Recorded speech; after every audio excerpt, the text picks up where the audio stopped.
This is the Impound Podcast, a bridge between urban culture and comic book culture. I am Brent, the writer and the creator of the Impound universe, and we have a very special guest, Catero Colbert. How you doing, brother? What's going on? It's all good. Good to see you finally, in person. In person, I know, yeah, because you did. People still haven't seen it yet. We're still in the editing process, but you did a part of the documentary we were doing on just minorities, Black people specifically entering the comic book space. And I appreciate you for doing that, brother. All good, man. I'm all about, I don't like the word representation, but having as many Black folks within the community as possible because, we've always liked comics. Always. It's good to see, comics from us, by us, and stories that we can relate with. Yeah, absolutely. It's important. And, we finally finished shooting that, so we've been editing. You sent me, a little snippet of it. Yeah, so we ended up, I don't remember. No, you were before. You were the first start of that. Got Phil Lamar on there. Yeah. Gary, I did it. Gary Sturgis. And then Brandon did it after the convention you came to. And then we had Carrie, who didn't make it to the convention. She still did hers in LA like how you did. Right. So, yeah, we're now working on the narrative and just trying to wrap that up. And I appreciate you for doing it because you did it without even knowing who I was at all. Oh, it's all really just off the faith that I was going to also return by trying to book you for some conventions. It was really dope to come up to SAC to your, what's the name of your comic? Comic Verse. Comic Verse, yeah. I was going to call it Impound Verse. But, yeah. That makes sense. Meet all the folks up there. It was cool to meet some nice fans and see how they roll. Yeah. And I didn't even throw in, so Catero Colbert, for the main thing or the reason why I had reached out to him is he's also the voice of Killer B on Naruto. Yeah, fool, you fool. Yeah. Naruto, man, being on Naruto it's been a blessing for me because it sort of started off as a fluke. Yeah. There was another dude who was doing it, and he had done an episode or two. I think his name is Remo Williams, really dope actor. He was in that movie, The Great White Hype. Like one of the people in his in the Champs what do they call it? Entourage. Right. But he got a show called Mike and Mallory. Yeah. It was on I think CBS or ABC.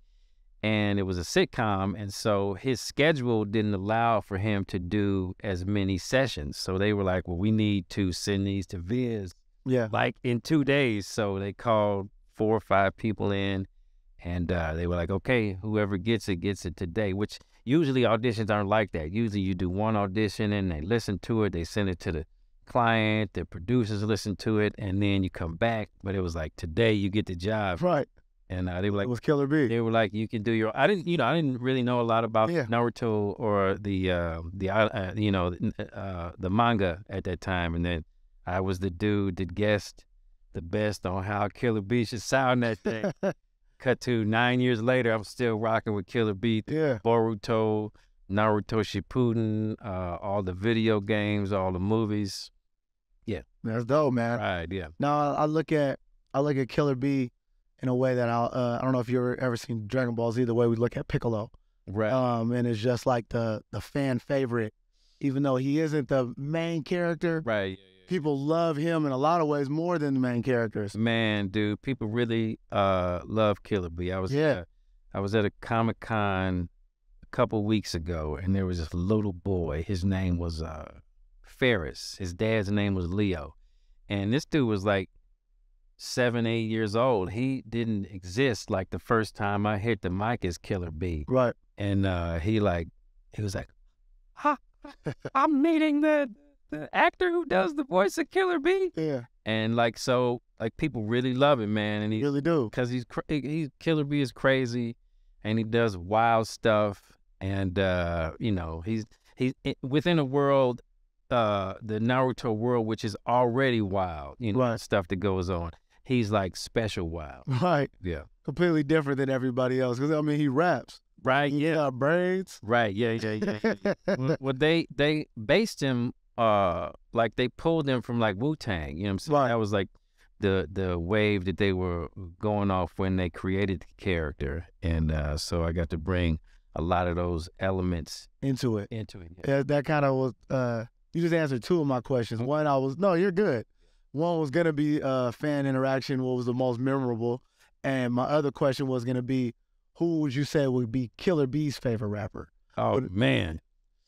Okay, so let me finish addressing the first one. Yeah, fan interaction, especially for Naruto, Shippuden, or any Naruto fans, man, because they it's almost like Star Wars or Star Trek in that it's like a nation, you know what I'm saying? And they know cold following. They know everything, and they're like, so in this episode you did this, and boom boom, how were you? And I was like they know better than me, and I'm like, I don't know. Yeah. No, yeah. And also, what was your second question? Who would be Killer B's favorite rapper? Killer B's favorite rapper would be Ghostface Killer. Ghostface. Yeah. Yeah. Ghostface. Double. Yeah, for sure. What about you? My favorite rapper right now? It's Kendrick, man. I'm Kendrick, really into Kendrick. Playboy Cardi is dope, but all time, Tupac. I was gonna ask you Pac or Biggie. Okay, that's a excellent question. Okay, here we go with this. Okay, so if you going straight MC hip hop, you got to go with Biggie Smalls because number one, he's from Brooklyn. Right. Like that trumps everything. And secondly, his metaphors, his poetry, he's like a quintessential hip hop artist, the quintessential hip hop artist in what's considerably the golden age of hip hop. Yeah. Working with the best producer of that time. And, like granted, like he changed hip hop. But if you are talking about Tupac, and I have a Tupac story. I was in Tupac's last movie. I was in Gang Related. I met Tupac, yeah. But Tupac, it's always legendary stuff like that. For sure. Tupac took it to another level. Like as dope as Biggie is, and as dope as his lyrics are, he never made a song like Dear Mama or Brenda's Got a Baby, which to me transcends hip hop. That's like, you putting like a message through and it's fire. And, I hear that song and sometimes I want to cry. Right. You know what I'm saying? Yeah. No, it's dope. But yeah, I was in Tupac's last movie, Gang Related. I was a teenager and I got a audition for this movie, and it was a Jim Belushi movie called Gang Related. I was like, oh, that's cool. So I got the part, and then I went to the table read, and I looked at you get a table read, you got a list of all the people, and you get to see where you're sitting with your characters. And I looked on and it said Tupac Shakur, and I was like, no way. What? Because he was literally the most famous person in the world, on the cover of Vibe, all that. And I'm a kid. I'm like, it's literally like it would be like if I was in a movie with Drake right now or something like that. And or my, like a teenager was in a movie with Drake. And so the first day I met him, it was just at the table reading. I was just geeked, man. I was like, go and tell all my friends. Yeah. Okay, so I make beats. I'm a musician. I'm a producer. So I was like, I had a plan, dude. I was like, I'm gonna get some beats to Tupac. Yeah. Tupac's gonna rhyme on my beats. So this is before MP3 players and smartphones. So I brought my CD player with the speakers, and I had it in my trailer. And so we did the first scene where him and Jim Belushi come and they take me, and I play a criminal that they try to frame for this crime that they eventually frame Dennis Quaid for, right? So and I was like, yo, Tupac, I make beats. And I was like, hey, Tupac, I make beats. And he looked at me like this, and he was like, we're straight at death row. And then he just walked away from me. And I was like, I saw that going completely different in my head. For some reason, I thought he was going to be like, for real? Right. Play the song right now. Right, yeah. And so the next time, the second scene that I did with him, it was like the one where we were interacting, where they tried to pin the murder on me. Yeah. And I was like bringing my fire, man. And afterward, he was like, yo, you were dope. And he dabbed me up, and then he left, and I think he got shot like 7 days after that, died, a few days after that. Yeah. And for years, years, I was like, Tupac dissed me. Right. But I still love him, still my favorite. But then one day I heard this interview he did with the Baker Boys. Now, the Baker Boys, I think they're in Vegas now. They were like Big Boy before Big Boy. They were like the super hip-hop station, and I think he did an interview with them in Vegas or L.A. or something. And he was like, yo, anybody who I was rude to or like feels like I disrespected them, I want to apologize because people are out to get me. Right. And you just got my guard up all the time. As a kid, I see Tupac and I was like, oh, that was messed up. But as an adult, man, I just see, like, I felt bad, you know, like just to see a young man that was like so talented and had so much potential, but he was living in a place where he was so afraid. You know? Yeah. It's like mind blowing, especially too when you get older and you realize how young Tupac actually was when all this was going on. Right, yeah. To have accomplished all that he accomplished. Actor, rapper, he was a model, he was a poet. You know, that dude was dope. And he had, you know, like a philosophy and you know, a point of view. Really dope. I think right now he would be leading civil rights movement. He would be doing something, yeah, for sure. He might be running for office or something, yeah. Right, absolutely. I like a lot of stuff about Tupac keeps popping up on my TikTok too. So I've been seeing a lot of things that I never seen or knew about him. Like I was watching, like, I don't know what show he was on, but it was like a show that was kind of like The View kind of show in the 90s, questioning him on the lyrics of if he's promoting cop killing. Right. And he kept trying to say, I'm not promoting cop killing, I'm talking about police brutality and the people who have to defend themselves from that. And the people in this interview just could not understand the difference of what he was saying. It was like, I'm not saying go out and hurt and kill cops, but just because they're a cop doesn't mean you don't have the right to defend yourself if they are brutalizing you unprovoked. You know what I mean? That was super real for him because, you know, in Atlanta, he got into an altercation with two police officers that were off duty that didn't properly identify themselves, and I think he shot at the cops. I think so too. And he got off. So yeah, for sure, yeah. Yeah, I remember that too. But yeah, no. Did you always want to be in voice acting, or were you more so just going for traditional acting? Because I know you have done both. Right. Yeah. But what was the goal when you? My goal, man, is to create art in any way I can, and I always, when I was a kid, wanted to get into voice acting and acting. Like they go sort of hand in hand for me. But I was always like doing voices when I was like, Yoda, she's Yoda, or hey, boys and girls, it's Mickey Mouse. I would do like voices, and I was like, yeah, I want to be, you know, like the first black Bugs Bunny, or I want to be, you know, like a dude who does like cartoons on TV, like I would watch it as a kid. So to be doing that kind of stuff today, and making money, right? That's good. It's like a super for sure. No, that's dope. And I mean, not only you do it, like I said, you have some legendary characters that will never be erased. It's very, very, very, very cool to have taken part in some of the projects I've taken part in. Yeah. And as far as like conventions go, you just kind of started.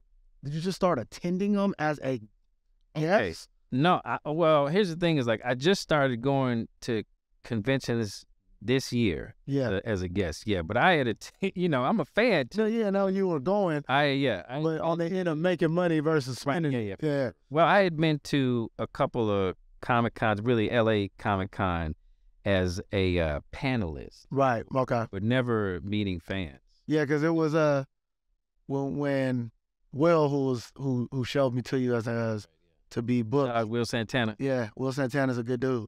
But you know, he was saying, yeah, you're just now getting into the being on this side. I was like, that's crazy, because I know how much people loved Killer Bee. Right. Yeah. And I also knew how many people have met Naruto or Sasuke. I don't remember the actress. Yeah. And to have not met you, I was like, nah, he's going to do well, because there's so many fans that have met people in the world of Naruto, but they've never met Killer Bee. But that's a great question, because like I had not really even messed with it or done anything. So right before the pandemic, I got a booking agent like Will. Yeah. And everything shut down. Yeah. So if get to experience it, right, run back to it. So just as COVID was ending, I started doing cons. That's dope. Yeah. And one thing, and I don't know if I'm right on that, but one thing to me about Killer Bee that I've seen, I felt like kind of also a newer generation of anime watchers kind of held Killer Bee higher than maybe when the first time he showed up. Like, I feel like his character got more popular over time. For sure. Yeah, like the first time you seen him, you liked him, you appreciated it. But I think later people were like, no, that's the dope character. Right, yeah. You know what I mean? Like, well, you got underrated is what I want to say. I don't know if he was underrated. It's just like all those other dope characters, like, you know, Sasuke, Naruto, Rock Lee, they all got appreciated first. Yeah. You know, just like it's Star Wars, Luke and Leia and Han. You just got that's the first appearance. Right. So then, you know, there was like, Boba Fett all of a sudden. Boba Fett is dope, or Yoda's dope, or whoever's dope. So it was like, and the thing is, we had to see Killer Bee's story. Yeah. And learn how much depth he had and how he would be able to teach Naruto to master his chakra and that kind of stuff. He just wasn't the gregarious character who was messing with Raikage A, you know. Right. Yeah. So yeah, just took time to build up the character. Yeah. And that's always dope. And then he died and came back. Spoiler alert. Nah, that's always my favorite things in character too, is like their development or their change, or to see what your point of view of the character was in the beginning changes later in the series. I don't know if you ever watched Game of Thrones. Yeah. Yeah, well, that's how the first series. Yeah, the first one. Yeah, right. That's how I felt about the character Jaime Lannister. Because in the beginning, I just thought he was a villain. I didn't really like him, and then towards the end, he was like my favorite character. Right. You know, and it was just you seeing all he went through and explaining why he did the things he did and making it make sense. For sure. Because that was like, that's an important thing I try to do in my writing, is to also try to show point of views, because that becomes very important on what the audience is going to feel or see. They're usually going to hate who you tell them to hate, love kind of who you tell them to love, but there's always two sides. Right there. Yeah. Let me ask you a question. What made you get into writing comics? Writing comics was the movie Black Panther is what made me want to write a comic. And not because of the character, even though I love the character. Ryan Coogler went to Sac State, and I was in Sac State same time as him. The other reason was also in that same movie, Mozzie, who was a rapper from Sacramento, his song was in the movie towards the end. When they went back to Oakland, his song Sleepwalking came on. And I think there's a plaque. That plaque right there. At the park. The center, yeah. Mm-hmm. Sleepwalking comes on. And so when I was in the theater, I went and seen it, 7 p.m. first showing. And when that song came on, everyone gasped. Everybody couldn't believe, because he was at a time in his career that he was very, very popular, but he wasn't famous yet. Yeah. So we didn't know how far it was going to go. And for that to be where he ended up, everyone knew from that moment, he's out of here. You're in the biggest superhero movie of all time. And that soundtrack was fire. Yeah. And then he's on the soundtrack again with Kendrick. And so it was kind of like the two people I've been in the same room with multiple times are making history, and I'm watching history. And that's what made me want to do a comic. And then I came up with Impound, all that a little bit later. But I was always writing, but I never wrote a comic book. I was writing movie scripts or books. And then even when I thought of it, I just archived it like everything else. And then the pandemic gave me actual time to figure out how to really put it out. And then did it as a hobby, no expectations. And then now we podcasting about it. Yeah, for sure. Stores later. And, now it's every day. And I wouldn't change it for anything, Right. But yeah, you got one day when the big studios finally pick us up, you're going to be one of the first recommendations I'm going to have. Yes, sir. Because it has to happen. Yeah, but would you see the series? Basketball. Oh, man, I missed it. Are you talking about the Golden State? Yeah, they beat my teams, bro. Oh, sorry about that. Yeah.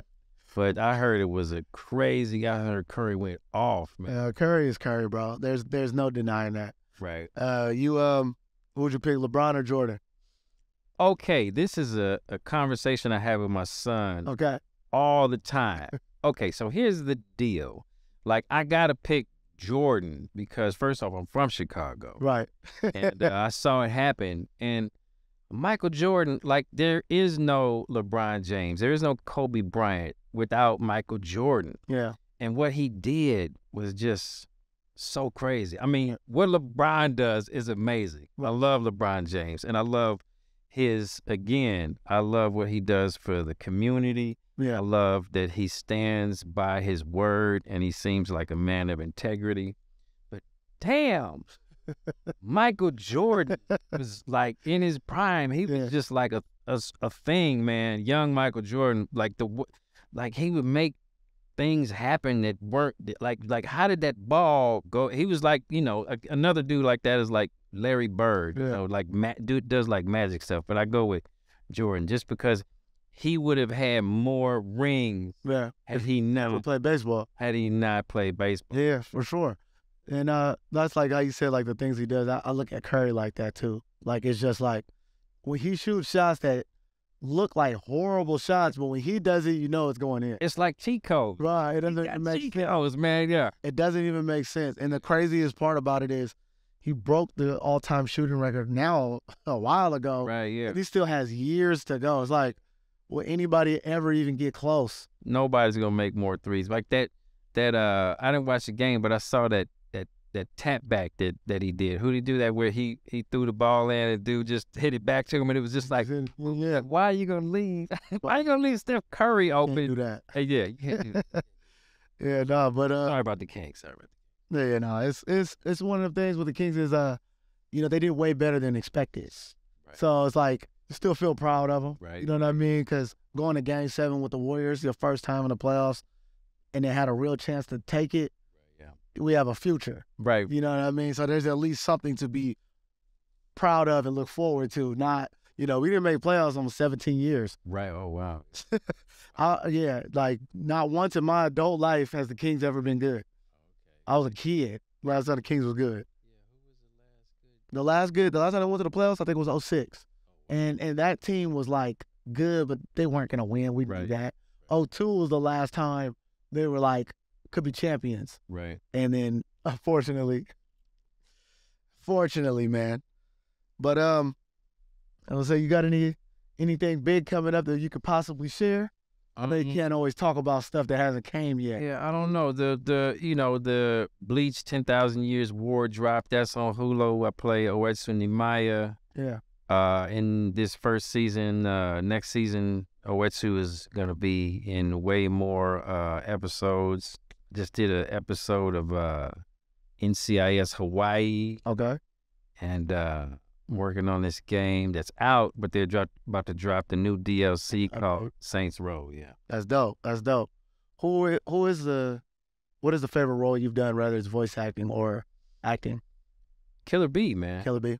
I figured that. I just wanted to hear it from you. Just because it's very seldom that you get to have a role that you are allotted freedom with. Yeah. You know what I'm saying? Like I feel like, you remember that dude? He's exactly how you wanted him to be versus how they wanted him. Right, yeah, but they just let me do whatever I want. Like there was an actor, comedian named Robin Williams. Yeah. And I feel like, he got to do what he wanted a lot. Yeah. You know what I'm saying? But it's very seldom that you are just given the wide berth and be like, oh, yeah, do that. Okay. Yeah. You want to go? Yeah. Okay. Yeah, do that.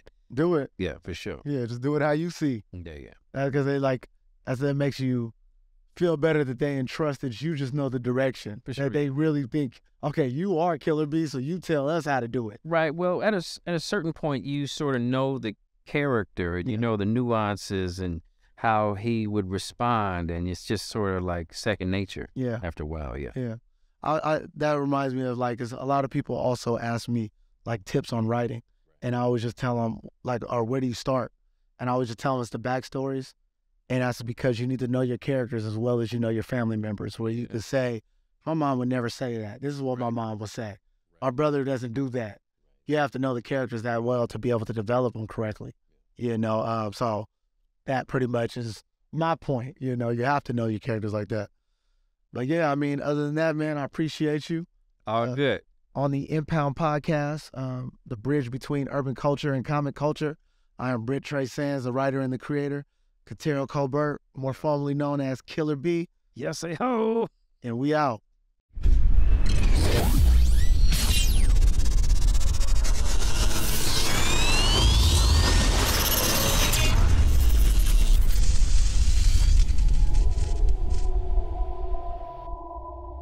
Thank you for watching another video by Impound Comics. Make sure you like, comment, share, and subscribe to our YouTube channel.